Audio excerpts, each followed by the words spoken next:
जय माता दी सगळ्यांना. आज मी आपलं श्री क्षेत्र सप्तशृंगी आई ह्या गडावर आलेली वणीला. आज इथे दर्शनाला आले ना तर मी खरंच आज मला असं नाराजगी हे झाली. त्याचं रिझन काय माहितीये, एक देवस्थान आहे. ह्या देवस्थानाच्या ठिकाणी येताना तुम्ही कपडे कसे वेअर केले पाहिजे पहिले हे शिका. 2-3 जणांनी शॉर्ट फ्रॉक, हे काय फिरण्याचं ठिकाण आहे का, फॅशन करण्याचं ठिकाण आहे का? ट्रस्टीवाल्यांनी जे शॉर्ट ड्रेस घालून येतात ना त्यांना मध्ये एंट्रीच दिली नाही पाहिजे. अरे आपण देवाच्या ठिकाणी दर्शनाला येतो, इथे फॅशन शो करायला नाही येत. त्यामुळे येताना तुम्ही डोक्यावर पदर घ्या असं म्हणत नाही मी, तुम्ही साड्याच घाला, पण तुम्ही परिपूर्ण असे कपडे तरी वेअर करू नये जेणेकरून दर्शन घेताना आपली स्वतःची लाज नाही वाटणार. एवढे फ्रॉक घालून कुशाला अर्ध्याला मांड्या उघड्या करून देवदर्शनाला चालता.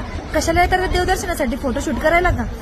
खरंच ही गोष्ट ट्रस्टीवाल्यांनी लक्षात घेऊन ही गोष्ट थांबवली पाहिजे आणि शॉर्ट कपडेवाल्यांना आतमध्ये एंट्री दिलीच नाही पाहिजे, एवढीच विनंती.